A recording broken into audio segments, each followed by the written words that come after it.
Good evening and welcome to American Baptist College.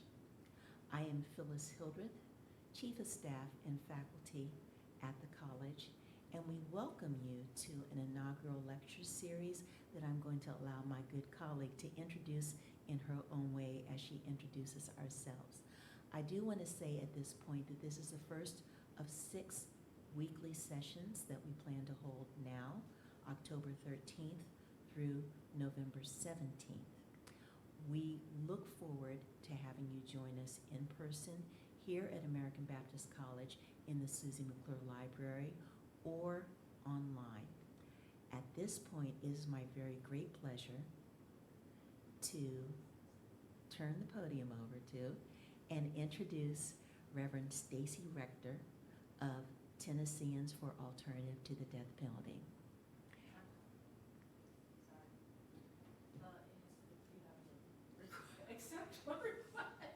And as I said, this is the inaugural, and so at this point, let me continue and vamp for a moment. The course, what we're doing here is not exactly unique. 2 years ago, President Forrest E. Harris, the president of this great institution for 24 years now, began a presidential lecture series whereby he invited great scholars to come speak on a topic in a series of lectures that were recorded. At that time, we were still deep in the pandemic. And at the same time, in parallel, we had a 4-credit course running alongside. We are extending that model here. So the course that is in session is SO 326, Strategies for Civic Transformation. Our strategy through this syllabus is to invite our students who are present in the room with us today to listen to, absorb, understand, analyze, and begin to use some of the learnings, tools, and strategies that are presented by the range of speakers who will come before them during this session, ranging from jurists, advocates, persons who have been formerly incarcerated, persons who have been exonerated, families who have been victims of the crimes that lead us to contemplate the death penalty, legislators who are trying to figure out a public policy response thereto, students who are discerning calls and vocations of ministry, faculty who are finding ways to extend the great mission of this school in terms of using not only its nearly 100-year history of being a beacon of civil rights and civic discourse, but also extending the classroom, the college walls, into the greater community where these issues arise and are roiling and are in need of a response. It is into this learning space and this learning community that we welcome you this evening. So at this time, take 2, it is my great privilege to introduce to you Reverend Stacy Rector, Executive Director of Tennesseans for Alternative to the Death Penalty.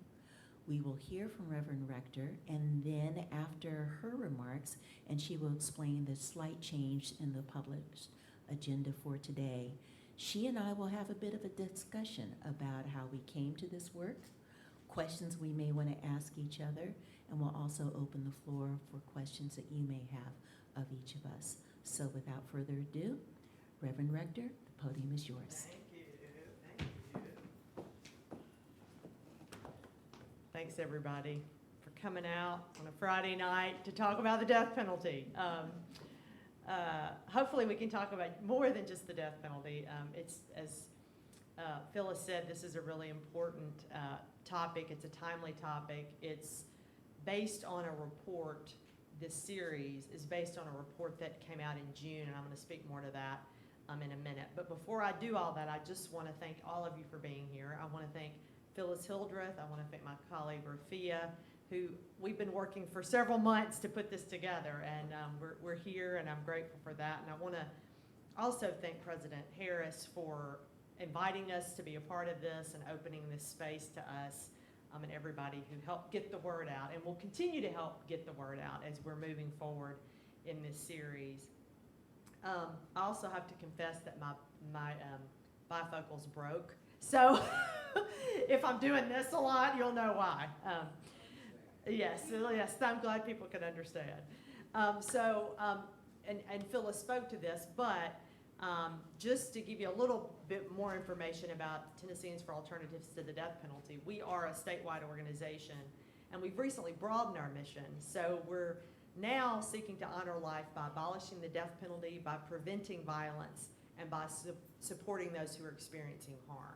So we've broadened that mission to incorporate even more work that we think is going to be really important moving forward. And we do that mainly through education and through empowering folks to work for change, giving you the tools that you're going to need to get change enacted here in Tennessee. In early March of this year, Rafia, my colleague, and I were at MTSU, and we were training students there for our Day on the Hill. Every year we have a Day on the Hill, usually in the spring, where we invite citizens to come up to the legislature and to talk to lawmakers about the death penalty, about concerns about the death penalty, and to talk about specific legislation that might be out there, whether it's to limit the scope of the death penalty or to support victims of violent crime, to try to make the system more equitable and ensure public safety. Whatever those legislative pieces that are out there, we'll work on them. And so we were there at MTSU in March, and I was distracted because there was a bill that had been introduced earlier in the session to make the firing squad an alternate method of execution in Tennessee.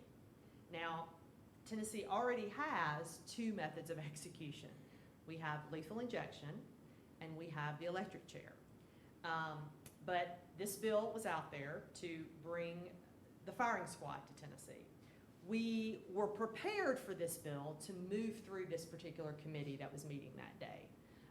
So I wasn't so stressed out about that. We knew it was probably going to pass through that committee, and we had a plan as the bill continued to move to keep it from actually becoming law. And thankfully, it did not.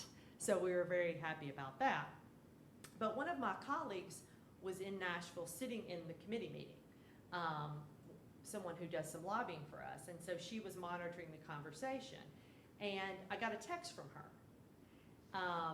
And when I read the text, I kind of had to do a double take, make sure I read it correctly, because one of the state's representatives who served on that particular committee that was hearing this bill had just requested that the bill to bring the firing squad to Tennessee be amended.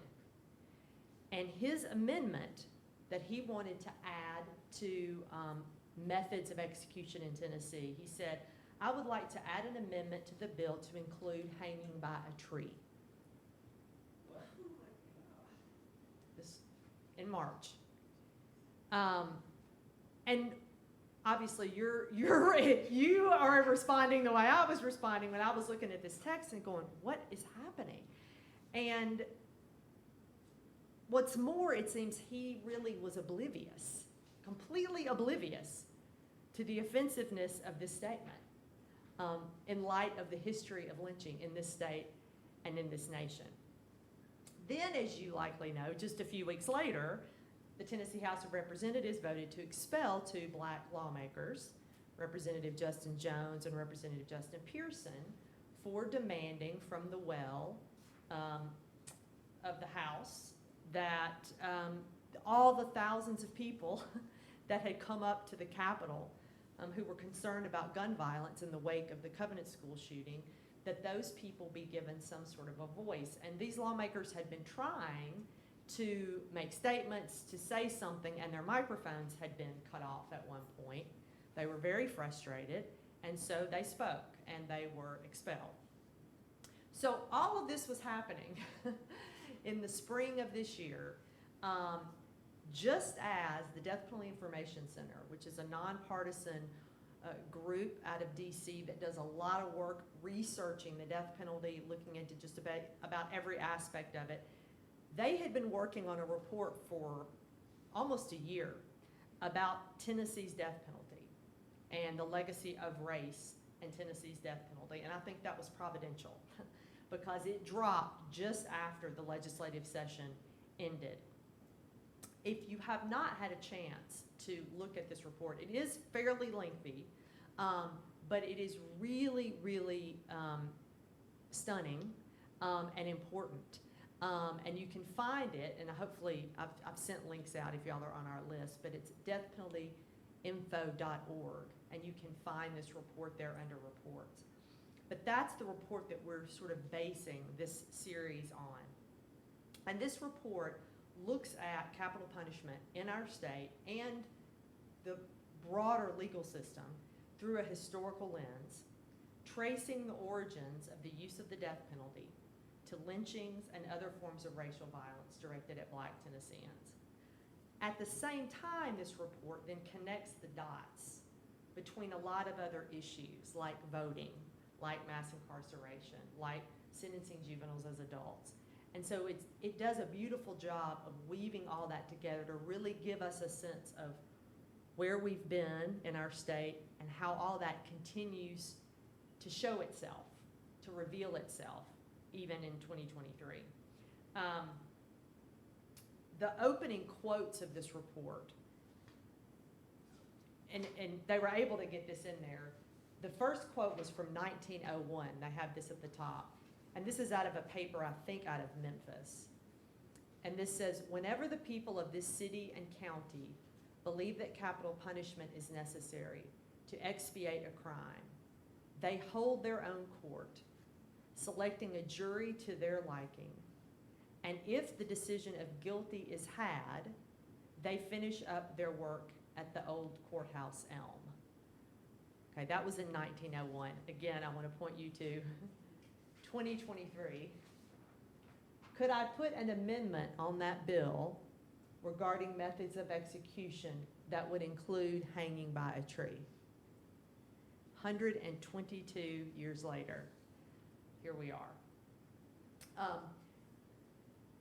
I will say, and I should have said this earlier, that I was to be joined this evening by Tiana Herring, who actually wrote this report. Unfortunately, she woke up with a stomach virus this morning, and so could not make the trip here. But we're going to talk about the report and hopefully answer questions and continue to digest all of this as we go along, even without Tiana. So what I want to do is give you an overview of the death penalty in Tennessee right now, and a little bit about what's going on with the death penalty across the country, and then tell you a little bit about myself and how I got involved in this work. And then, as Phyllis said, we'll have conversation and get your questions. I always like to tell people I come to this issue from three places. Primarily, I come to it from my faith. I many years ago, became convicted about this issue as a follower of Jesus and felt like it was one of those issues where the rubber meets the road, if you will, in terms of believing in the unconditional love and mercy of God and believing that we're all sinners and fall short in some way and that God loves us anyway. And that belief really is what keeps me working on this issue, that I believe no one is beyond God's reach, and that the love of God that I know through Jesus changes people and gives us all second chances and third chances and more chances. Now that's my primary frame and how I got involved with this, what really motivates me every day. But there are other pieces to this for me too. A second piece is the personal. And when I was in seminary in Atlanta, Georgia, at Columbia Theological Seminary. It's a Presbyterian seminary. And I was there from 1993 to 1996. And at that time, Georgia was very actively executing people. Tennessee was not. I'm originally from Tennessee. It had always been a theoretical thing for me growing up here. We had not executed in Tennessee. In the 90s in Georgia, they were executing. And I became involved with work and ministry in Atlanta around this issue. So when I came to Nashville to serve a church here in 1997, it was just as the governor at that time, Governor Sundquist, was talking about restarting executions here. So I began to get involved in speaking out about that, and I decided to do a volunteer visitor program on death row. And some of you in this room have done that too. And was connected with a man who I did not know. His name was Steve Henley. We just were connected by the coordinator, and we began to visit in 1999. And I visited Steve for 10 years. And he asked me to be his spiritual advisor, and he was then executed in February of 2009. So that experience obviously was a very personal one. It has connected me with Steve's family, who I continue to be connected with, and it continues to teach me all the time. He does, and they do. At the same time, I've also had the opportunity in this work to talk to a lot of people who've lost loved ones to murder, to homicide, and to hear their stories, to just barely begin to touch the pain of that for them. And you know, many of those folks have said they wanted the death penalty. Some say they don't, and some have no idea what they want. They want their loved one back. That's what they want.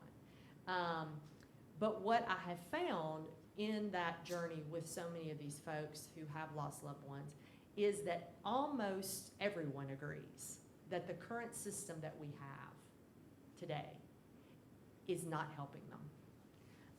Being trapped in a legal process for 30 years, with the likelihood that the execution will never happen, because that result happens more often than an execution, right? To be in and out of court, to be reliving this and staying in that trauma space for all those decades is really, really difficult, and not something we should be asking of any family. So I've learned a lot from that personal interaction. And the last thing, and the part I want to focus on our conversation tonight, although I'm happy to talk about any of those other pieces, is the policy. Regardless of our feelings about the death penalty, regardless of whether we believe that the death penalty is justifiable or not justifiable in some cases or in all cases, our biblical, our moral frame that we look at the death penalty through, putting that aside, does it work? What is it doing? Is it accomplishing anything for us as citizens of Tennessee? And if it's not, then why do we hold on to it, right? And so that's kind of where we are finding in our work the greatest agreement from folks from different political backgrounds, different religious backgrounds, from all different perspectives. People are beginning to see, wait a minute, even if I believe that the death penalty can be justified in certain circumstances, does it work? Is it doing anything? And that's where we're finding a lot more common ground. So let me give you just a few stats here so you get a better picture of where we are in Tennessee. We have executed 13 people in Tennessee since 1960. All of those since the year 2000. Tennessee was the last former Confederate state to resume executions in this country. We went for a very, very long time here and did not execute anybody. We sentenced people to death. We didn't execute them. In 1972, many of you are likely familiar with the U.S. Supreme Court's Furman decision that deemed the death penalty to be a violation of the Eighth Amendment against cruel and unusual punishment. The court said that the death penalty was too arbitrary, right? One of the justices said it's like being struck by lightning. It's so arbitrary, and that's not constitutional. That amounts to cruel and unusual punishment. So in 1972, it became unconstitutional. And for a brief period of time, a few years, there wasn't a death penalty in this country. However, states began to work very hard to figure out a way to make it less arbitrary and to bring it back. And so they created a bifurcated system where there's a guilt phase of a trial, there's a sentencing phase, some other things that they did. It didn't work. It's still just as arbitrary. But it was enough that the court just said, okay, we'll let you bring it back. So when I talk about the modern era of the death penalty, what I'm talking about is since 1972, that Furman decision up till today. We have 45 people on death row in Tennessee, 44 men and 1 woman.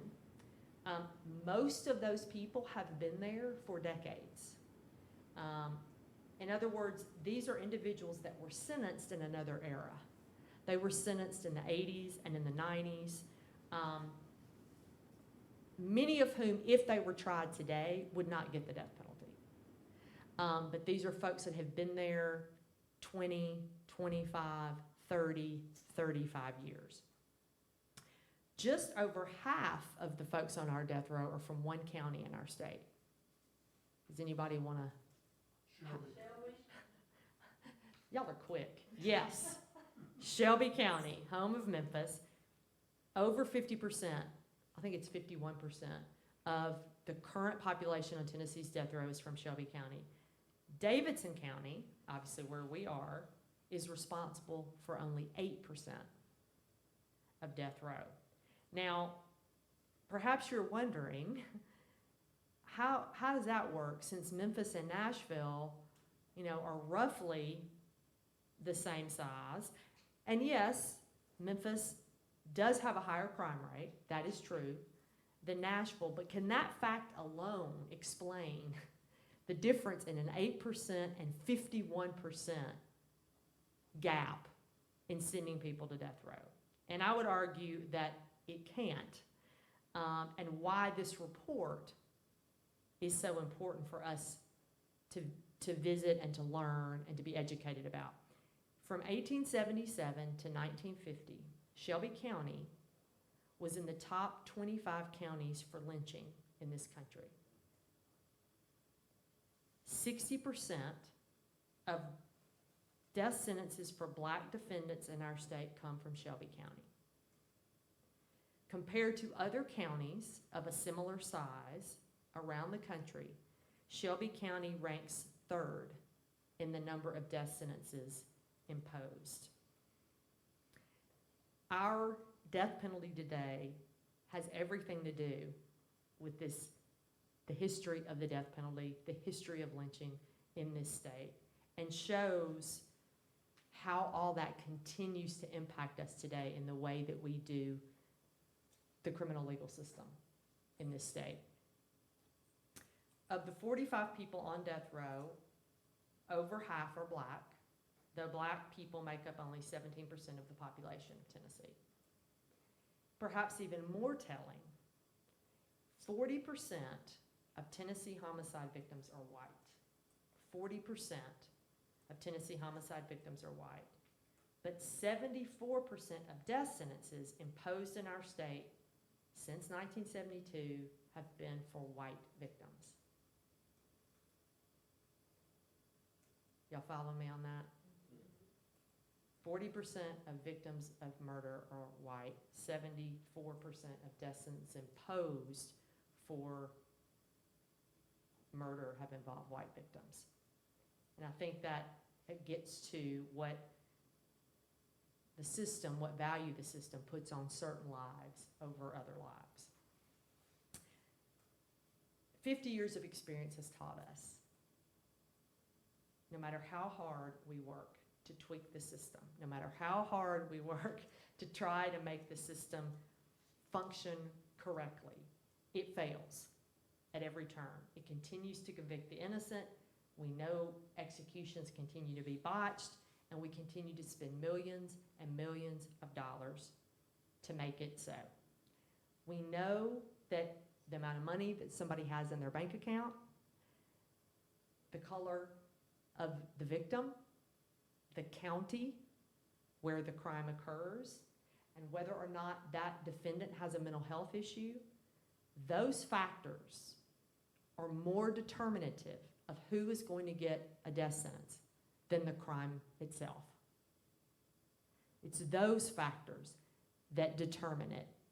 I could give you a bunch of cases, lay them out here, look at these cases and tell me which ones somebody ended up on death row. You would have a very hard time figuring out, because it's all these other factors that tend to be more impactful on who gets it. As I said, we're spending millions and millions of dollars more to have a death penalty system than we would if we relied on alternative sentences. That's money we're not spending to support victims' family members who are trapped, as I said, for decades without resources.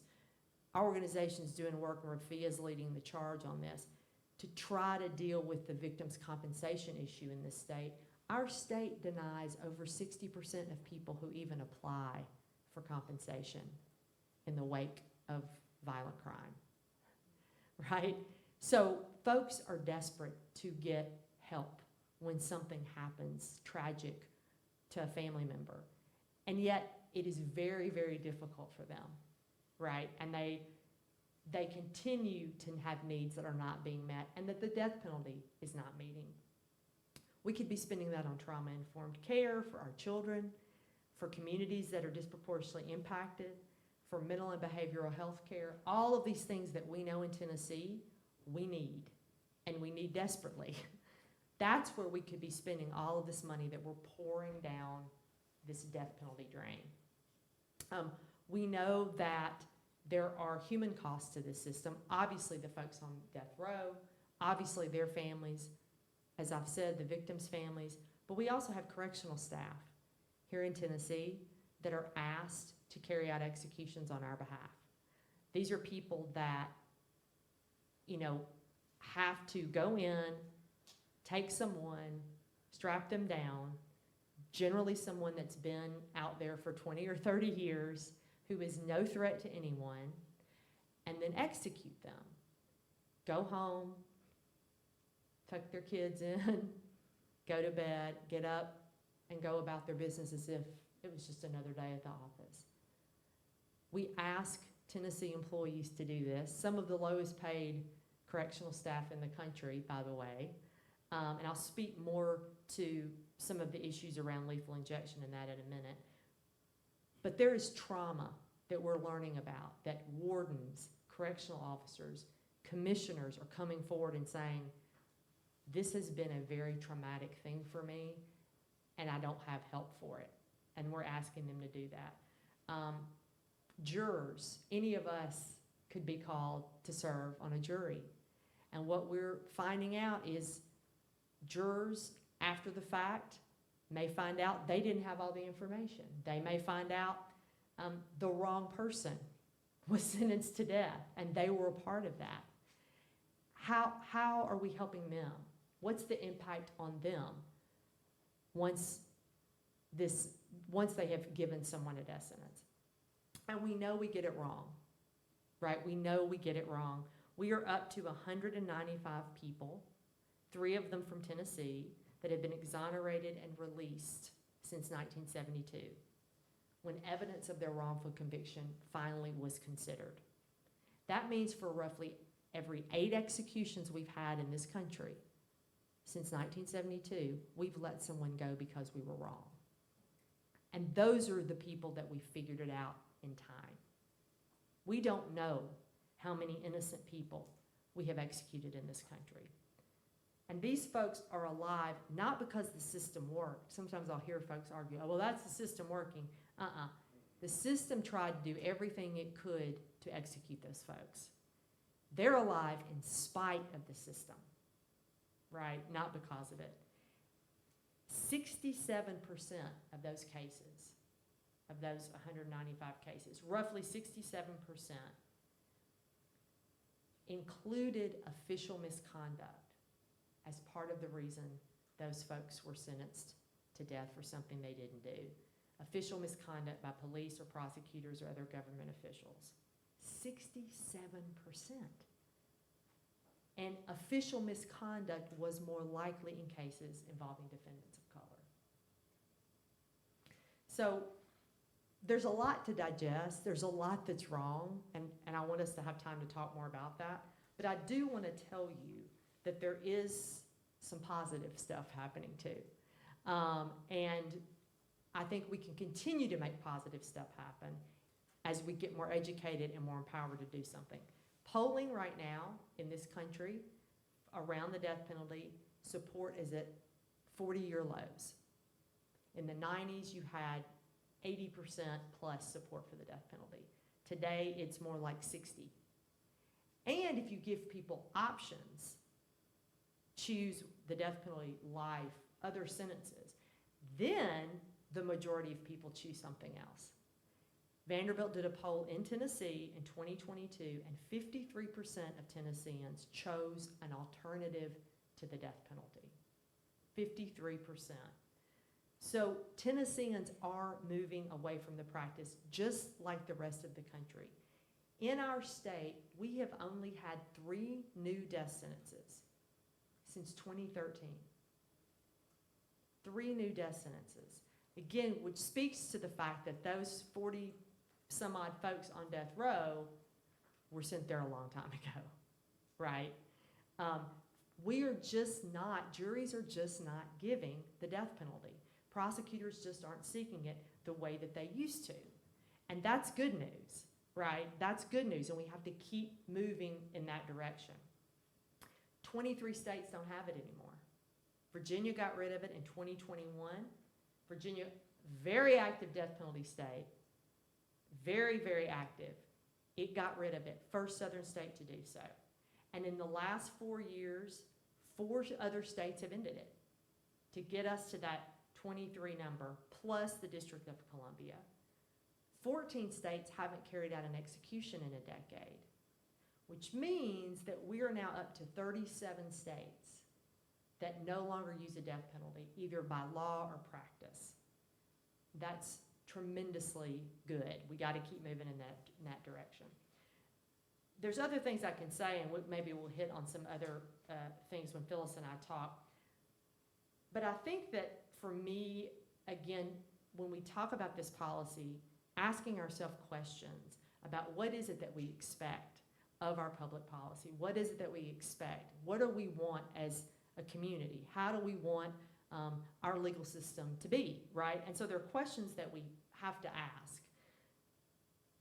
And once we ask ourselves those questions, then we really have to think, what is going to achieve these things and what's not going to achieve these things? So some of the questions. Does the death penalty make us safer? Right? No. Does it help prevent future crimes? No. Does anyone get better access to mental or behavioral health care because of the death penalty? No. Does it offer avenues for more and better intervention in the lives of our children in Tennessee exposed to abuse and to trauma, as almost everyone on death row was as a child? Does it do anything about that? No. Is it the best? Is it the best we've got for surviving family members of murder victims? Maybe we'll execute somebody in 30 years. Does it model the respect and dignity of life? No. The other states that have ended this policy have asked themselves these questions and have said, it doesn't make us safer, it's unfairly applied, it gets it wrong, it costs us dearly, financially, and in human cost, it diminishes all of us. It diminishes all of us. And we don't have to continue to do this. We should use those resources. We should use that energy that we're investing into this failed policy, into those things that are actually going to help prevent crime, support people who have been through trauma, lift up our communities to make them safer, not through this penalty. So Phyllis, do you want to come up and have a conversation? What we'll do, I will just tell you on, Phyllis kind of touched on that. We,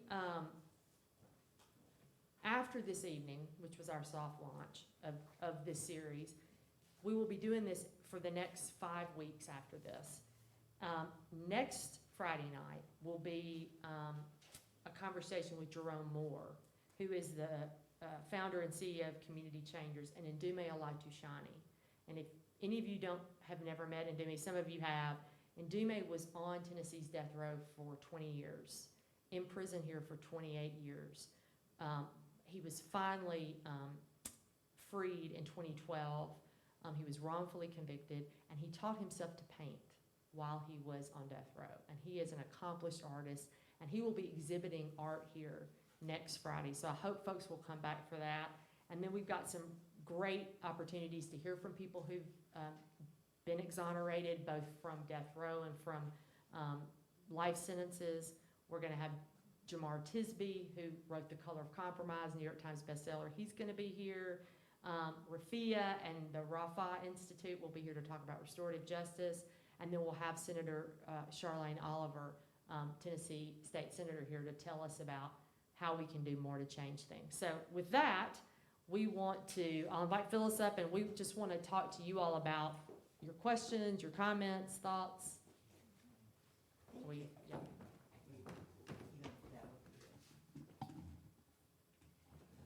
And while we're doing that, can we please give Reverend Stacy Radcliffe?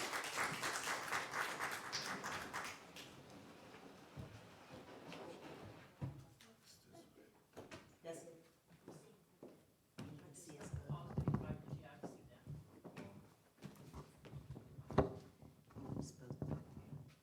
And I'll show y'all when I can start.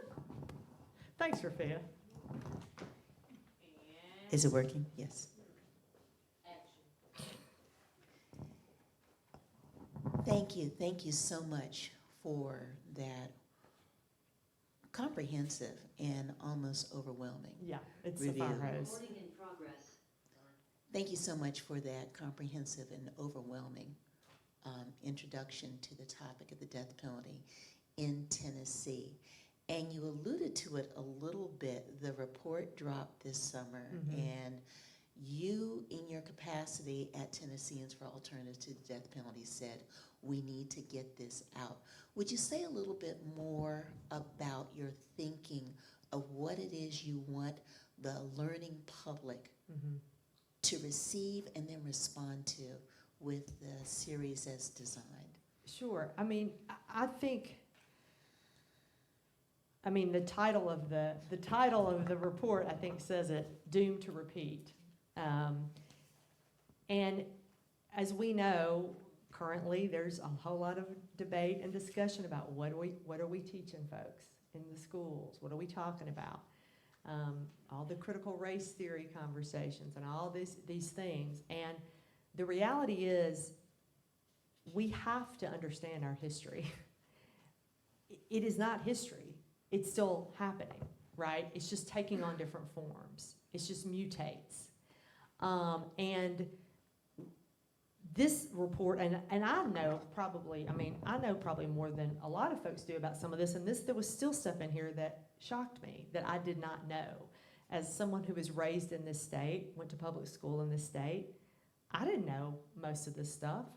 But I think it is just critical that people understand the history and how we've gotten here, and to be able to connect dots, right, between policies of the past, the ways the communities, particularly the white community in Tennessee, behaved, the violence and racial terror that black communities have experienced in this state, and how all of that has gotten us to this point. One of the things that was, there's so many things in this report that are just telling, right? But one of the things is this move from lynchings to more use of the death penalty. And it was, I guess, at the turn of the 20th century, early 20th century, that a governor here in Tennessee, and I'm forgetting the governor's name, but basically he said, we're going to start using the death penalty more, so there won't be as many lynchings. I mean, it was clearly a way just simply take the vigilante justice and say, we'll do that for you. Don't worry. To make it more civilized, right? But what you see is the drop in lynchings and the huge jump in the death penalty at that time. Exactly. But it was clear that, I mean, politicians were saying, no, just let the state do it. Just let the state do it. So it's just kind of things that, like, light bulbs go off, you know? So two things that I hear you mention there that really struck me kind of go to what does it mean when we engage in some data analytics? And there are all kinds of data. Something as simply as a timeline. Mm-hmm. How do we have two running timelines and see what's happening with lynchings versus what's happening with imposition of the death penalty? And then adding to that timeline in Tennessee, what was happening before the Civil War and what happened afterwards. I think all of that began to jump out and cause me to ask some more questions as a learner in the report. Say a little more about the different players that have gotten us to the good news that you're talking about. The role of the courts, the role of the church, the role of just community members. How do you see that being highlighted in this report, and what would you like people to learn more about? Yeah, and I think that was one of the things the report does talk about, is the fact that Tennessee has some pretty ugly history in terms of racial violence, but it also has some pretty inspiring history in terms of the civil rights movement and people stepping up and saying, no, we're not going to do this. We want to change things. And so obviously we're here at American Baptist College, which was very involved with that, right? And I think what we have seen is that as people have become more educated about just how broken it is, and I think for a lot of folks that comes through individual cases. You know, a lot of times there'll be a case that really captures folks' attention, and that really helps us to understand some of these various pieces I was talking about. I mean, here in Tennessee, and it's highlighted in this report, some of you were probably familiar with the Purvis Payne case from just a few years ago. And Purvis's case was one where you could see so many different things connecting. A young black man in Shelby County who had an intellectual disability, never been in trouble, you know, hears folks in distress, goes to try to help, and ends up on death row, right? And is there for 30-something years with a date for execution. And it took getting a new law passed here to get Purvis a hearing for his disability, which obviously he had had since he was born. But it took all of that just to get him into court. But I think what happens is that then people really connect to the stories, right? The data is important. All those statistics I threw out at y'all, that's all important, and I think we need to know that. But where people really are changed is the stories. And so this report does do a good job of lifting up some of those stories. But that's when we really seen the faith community, you know, rallying around certain folks. We see various lawmakers, you know, getting more engaged. Right now in Oklahoma, there's a case of Richard Glossop. And Richard Glossop has now gotten his 10th execution date. There's nobody that really believes he committed this crime, including the very Republican Attorney General of Oklahoma, who has been asking for relief for this man.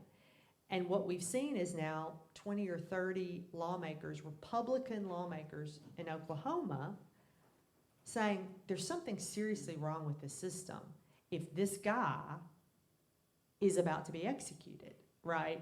So again, it's these cases, I think, help highlight and bring people to the table. And that's been part of the work, too, is bringing a lot of different voices, a lot of different people with with a lot of different reasons not to like the death penalty to the table to work together to get us where we are. And so it comes down to the work. The last question I'll ask Yeah. you before we open Yeah. this up to our community is, so who are you looking to have join you in the work at Tennesseans for Alternatives to the Death Penalty? And specifically, what do you want students who are studying right now to learn?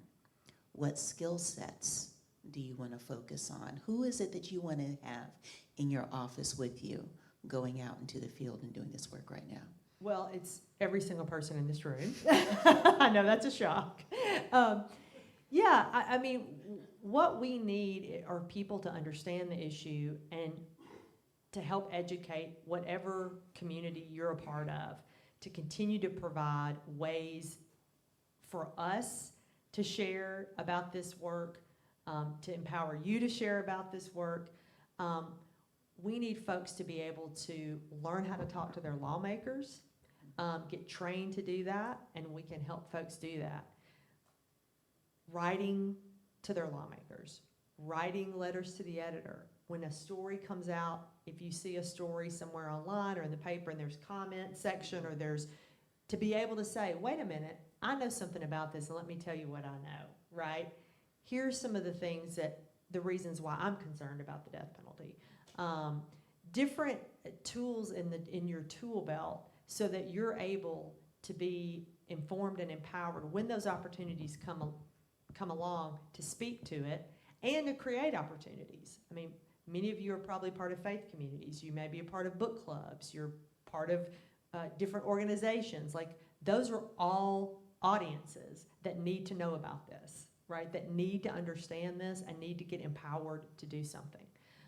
So I would encourage, if you're not already on our email list, there's a sign-up sheet out there. Get on it, because that's how you're going to know about the things that are coming up, events, actions, all of those things, because we need you. We need, when lawmakers hear from their constituents, the people who live in their communities, that they want to see something different, that's when it will change. Many of them already today know the system's completely broken. They know it. They know it's bankrupt morally. It's so expensive. They know all of that already, right? But they are concerned about what their constituents know and what's going to happen if they step out on this and they don't have folks in their communities backing them up, right? And that's our job, is to help back them up so that we can get this done in Tennessee. Thank you.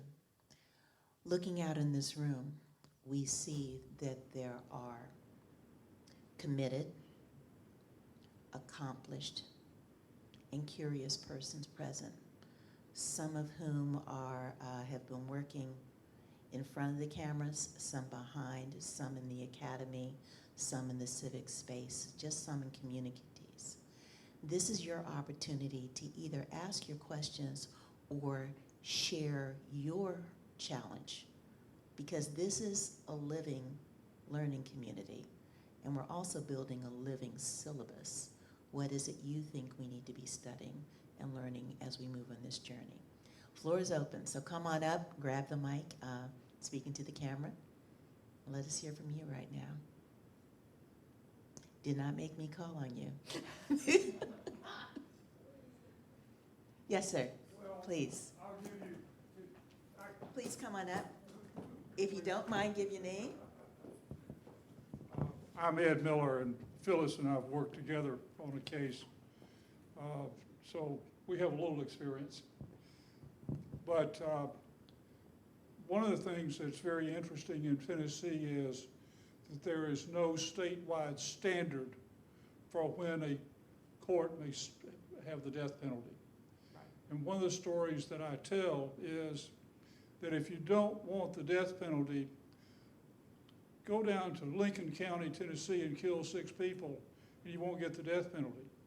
But if you do want the death penalty, go to Memphis and kill 1 person, and you will get the death penalty.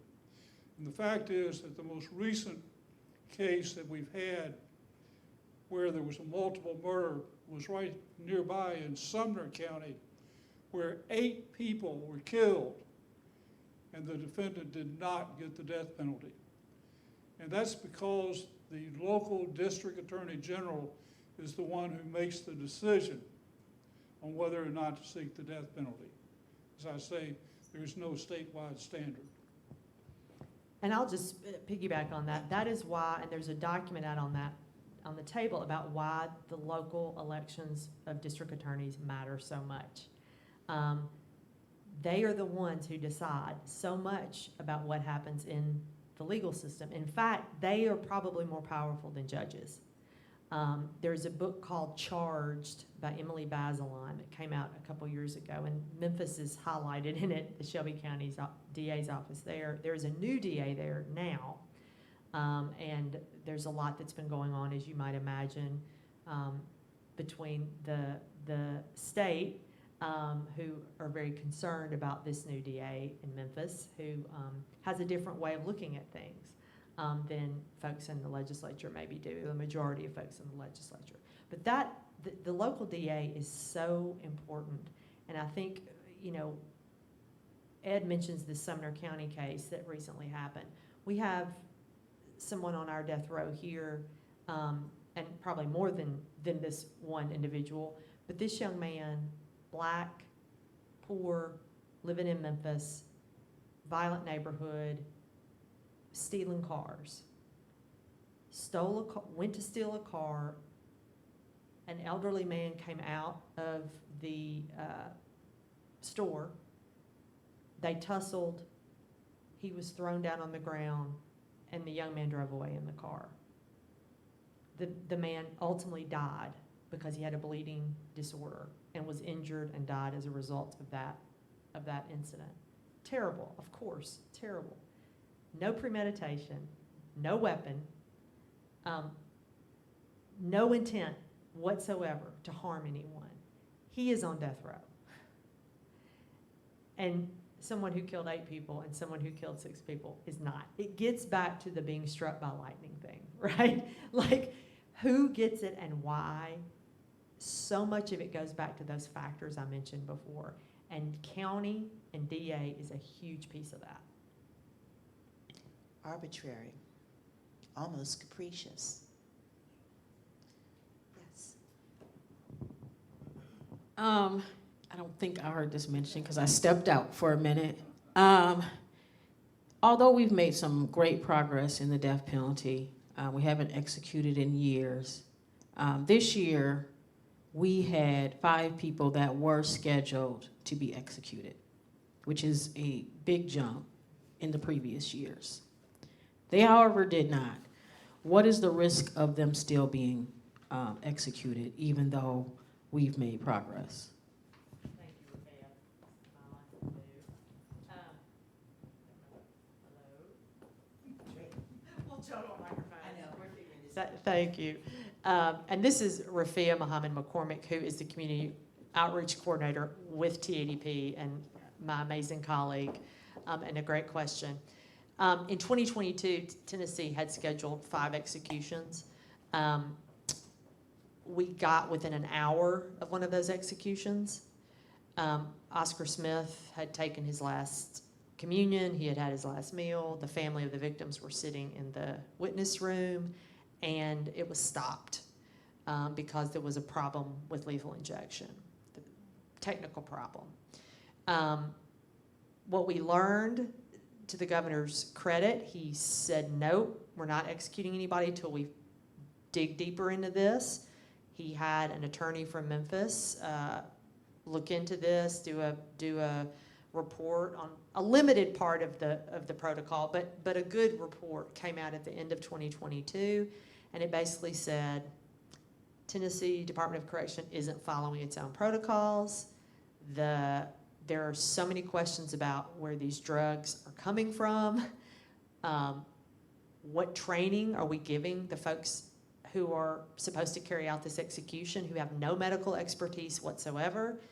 They're not being trained properly. They don't even know how to mix the drugs, store the drugs, do the things that they're supposed to do in order to make sure that this execution happens without some sort of horrible incident that things go terribly wrong. And part of the reason that we are in a situation where we could get within 1 hour of an execution and not know these things is because there is secrecy around lethal injection. In this state and in many other states, the legislature passed a law that said information about the entity that provides the drugs, where they come from, how they're sourced, is secret. And what the TDOC has done is use that law to sort of try to hide lots of other things. So we are working, and we'll be continuing to work next year in pushing real hard on transparency. I mean, obviously, if you're going to have executions, if you're not willing to do it in the light of day, you shouldn't be willing to do it at all, right? So right now, the Department of Correction is trying to create a new protocol. They are looking for a different drug. Governor Lee recently said that they're taking their time. They're not in a rush. They want to be transparent, which I appreciate very much that he said, and we really want the legislature to hear that. So we don't know where we are in terms of the state setting more dates. But what we do know is that we probably have 12, 13 people that are right there who will get dates as soon as we have a new protocol. So we're in a very tenuous moment in Tennessee, and we're going to continue, though, to ask that whatever happens, it be done transparently and openly so that the public knows what's going on, so that we're able to at least get some sense of what's going on at the Department of Corrections. And we're going to keep trying to keep these things from happening. But we do know we're in this position right now where the state is looking at creating this new protocol for lethal injection. Did that answer your question, Rafia? So, well, let's say the protocol was to, tomorrow he says, okay, the protocol is ready. Yeah. And those 5 people that were originally scheduled, what's the process of them being rescheduled? So the question is, let's say that the protocol is settled. Are the 5 back on? Some of them will be. In the meantime, some of these individuals have intellectual disability claims that they may be pursuing in court. Others have different challenges. So the order may change as in terms of who will get those first dates. Unfortunately, though, there is a group that is at the end of their appeals, and in some order, those 5 will eventually, unless they get relief in the court some other way, get a date. And that will include Krista Pike, who is the one woman on our death row and who is the youngest person sentenced to death in Tennessee that's still on Tennessee's death row. She was 18 at the time she was sentenced to death. Thank you. We have time for one more question.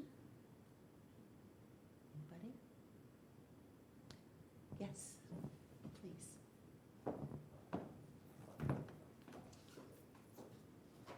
Thank you so much. I'm Shan Overton. I work here at ABC. I have a question about what is being taught or not taught in the schools, and would love to hear if you can shed any light on that, the K through 12s. Part of my interest in this is also having grown up in the public school system here in Nashville. I formed my first opinions about the death penalty in like 3rd and 4th grade when we learned about it. And it was a very important moment for me to think I had my own mind about something that seemed really important.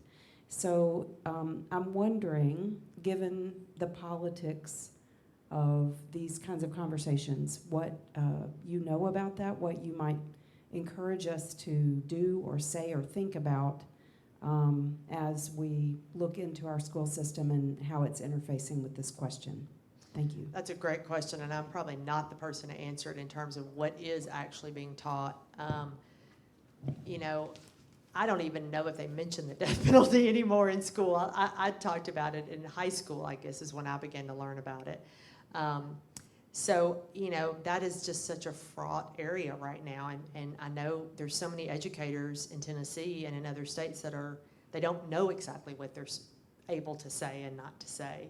I'm certainly hopeful that we will get to a point where folks realize that we've got to talk about these things, that people need to have information. That's the only way that we can have a democracy and that we can make informed decisions like you were talking about. I hope this report could possibly be a tool, particularly for older youth. But yeah, it's a great question, and I don't have the answer. I wish I did, but I don't. I don't know if anybody else wants to chime in on that one. Well, that's actually a great segue, given that it was offered by one of my bosses, the Associate Dean for Academics at American Baptist College. So in my capacity as faculty teaching this course, she's my boss. Let me say that one of the things I thought about when you invited me to think about what this could do, and what I began to think about from the perspective of ABC and what we could do with, for, and through our students, is how do we take this privileged place on this hill and tell whole histories to the best of our ability. Because we understand that as a private institution, for the moment, we are privileged to be sheltered from the legal constraints around teaching critical race theory, whatever it is the policymakers think that means or think it does not mean. It is not a concern for us. So I can't speak to what the K-12 world is doing. But here at this undergraduate institution, and from my very limited standpoint, as one who is legally trained, licensed in another jurisdiction, only worked in the area of juvenile justice in Maryland, which had a death penalty at the time that I was working. From the perspective of a very frustrated young juvenile court attorney who was told repeatedly that there were no state funds available to do psychosocial and neurological examinations of her client, primarily because in the state of Maryland at that time, 25% of the agency's budget was reserved to defend the 40 to 43 men per year who were on death row. We had to spend all of our limited money properly defending them, so there was no money to look at the concerns around youth. So I actually remember very clearly the day that I took, at that point in Maryland, the juvenile files were pink, the adult files were manila. And I wrote on the left-hand facing side of the file that I was about to close, the pink file, of my then juvenile client, who I had represented for the 5th time for a petty theft that moved into a breaking and entering.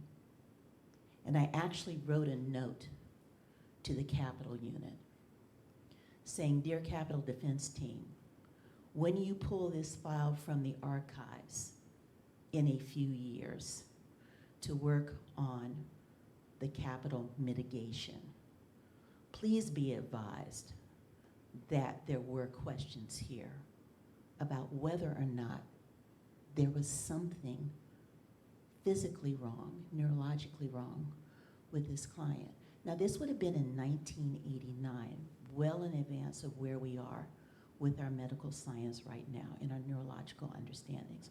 But the point is that this work has been in those spaces for a long time. And I'm raising this to talk about the interface between our children, between the hidden spaces in which work that does not look like it is capital work,